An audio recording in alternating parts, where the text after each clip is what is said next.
सुखविंदर सिंह सुक्खू सीधे एमएलए से सीएम बनने वाले नेता। सीएम बनने से पहले सुक्खू कभी कैबिनेट मंत्री तो दूर की बात है, कभी निगम बोर्ड के चेयरमैन तक नहीं रहे हैं।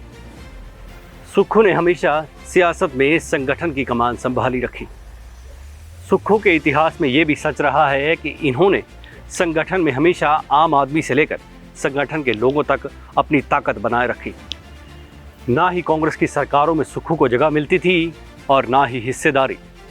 लेकिन अब आलम यह है कि उन्होंने गांधीगिरी की तरह एक ऐसी सुक्खूगिरी शुरू की है कि हिमाचल के तमाम मुख्यमंत्री द्वारा खींची गई लकीर को फकीर बनाकर रख दिया गया है।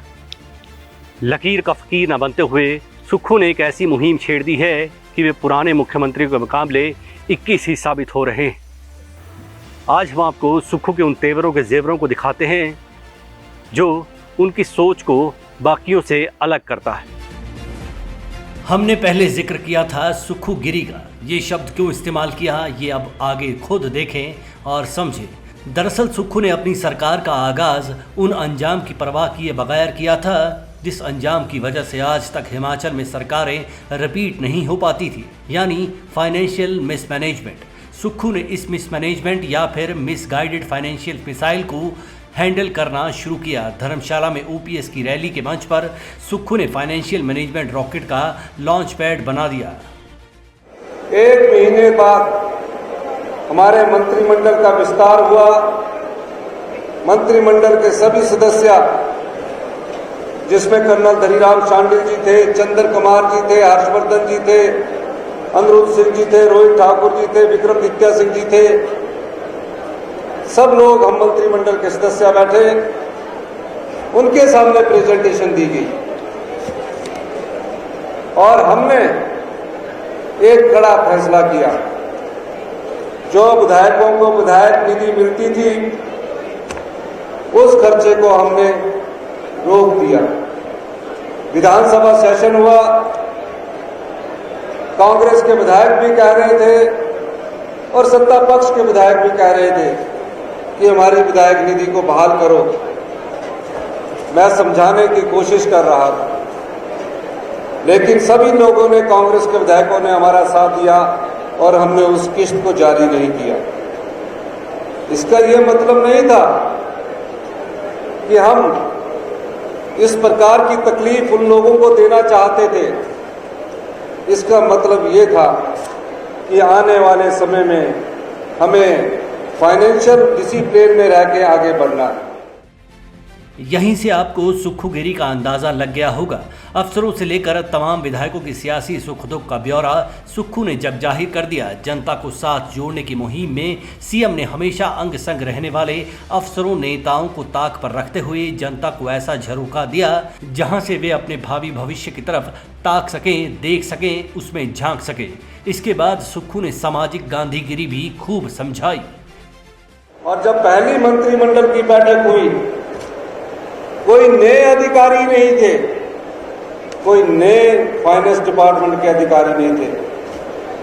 मैं खुद सरकारी कर्मचारी का बेटा हूं। मैं जानता हूं कि किस प्रकार से उसका निर्वाह होता है। आज मेरी माताजी है, मेरी माताजी को पेंशन मिलती है क्योंकि मेरे पिताजी ने सरकारी नौकरी की। अब जब उसको पेंशन मिलती है तो पुराने टाइम में यहाँ आगे एक जेब होती है बुजुर्गों के, वहां से वो अपना छोटा सा पर्स निकाल के हमें पैसे देती है। वो भाव ये प्रदर्शित करता था कि ये अपने आत्मसम्मान और स्वाभिमान की जिंदगी जी रही है, इसलिए इन सरकारी कर्मचारियों को पेंशन देना बहुत जरूरी है। और हमने फैसला कर लिया और पहली कैबिनेट में हमने अपने सरकारी कर्मचारी, सरकारी अधिकारी जिन्होंने हिमाचल प्रदेश में विकास की गाथा लिखी है, कोई स्कूल बनता है, कोई सड़क बनती है, कोई विकास का काम होता है, सरकारी कर्मचारी और अधिकारी की कलम से होकर ही गुजरता है और उसको हमने पहले ही कैबिनेट में पेंशन दी। वित्तीय अनुशासन को लेकर ऐसे तमाम पाठ जनता को आम जनमानस की भाषा में ही समझा दिए कि सरकार की हालत भी परिवार की तरह है। अपनी माताजी की समीज की जेब का उदाहरण रखते हुए सुक्खू ने आत्मीयता का रिश्ता तो कायम किया ही, साथ में प्रदेश की आत्मसम्मान को भी आम आदमी के आत्मसम्मान से जोड़कर रख दिया। खुद को सामाजिक लड़ाई के साथ साथ सियासी लड़ाई में सेनापति का खिताब भी दे दिया। हम भीख नहीं मांग रहे, हम अधिकार मांग रहे हैं जो आपने वहां सरकार के पास जमा करवा रखा है। उस हकदार के सही हकदार आप लोग हैं। उस हकदार की लड़ाई के लिए आप सबको तैयार रहना पड़ेगा। मैं आपका सेनापति हूं, आप हमारी सेना है। अगर हम लड़ेंगे तो हम जरूर ये हक लेकर रहेंगे। आप लड़ेंगे, ये हक हम जरूर लेकर लड़ेंगे।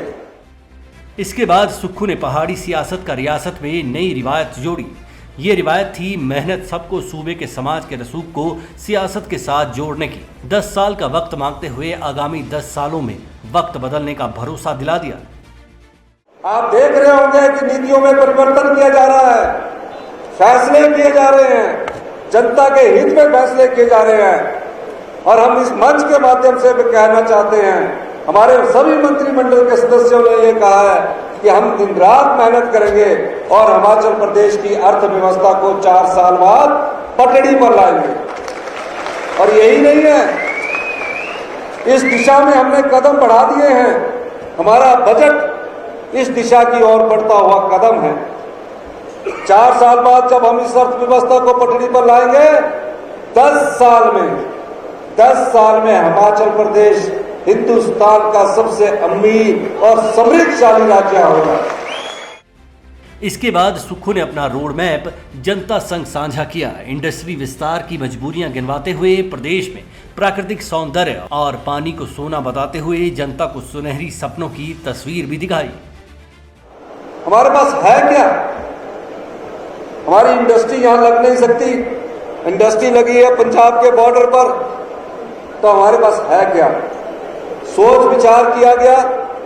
सोच विचार करने के बाद ये पाया गया कि हमारे पास सबसे अच्छा हमारी जलवायु है। हमारी जलवायु है और हमारे पास प्राकृतिक सौंदर्य है, हमारे पास पानी है। अगर हम इसका दोहन आराम से कर ले जाए तो भी हम 10 साल में हिमाचल प्रदेश के सब नागरिकों को अच्छी जिंदगी जीवन जीने का और आगे बढ़ेंगे। और हमने ये किया। सुक्खू की सुक्खूगिरी यहाँ भी देखने और समझने लायक थी। बिना किसी पूर्व मुख्यमंत्री का नाम लिए ये बता दिया कि जो काम वह करने की सोच रहे हैं वे काम तो पूर्व मुख्यमंत्री के ध्यान में भी नहीं आए होंगे।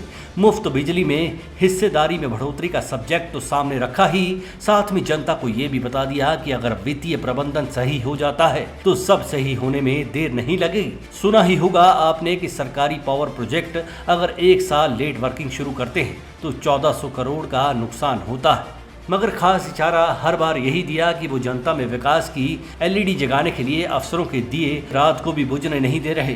खैर, सुक्खू की हाल फिलहाल नीति और नीयत सब साफ नजर आ रही है। लेकिन बड़ा सवाल ये है कि केंद्र के पैसों की बैसाखियों को हटाए बिना खुशियों भरा बैसाखी मेला कब और कैसे लगेगा। फिल वक्त तो ओपीएस के करीबन 10,000 करोड़ रुपयों की वापसी के ही कोई आसार नजर नहीं आ रहे। Manish Kaul, black and white news.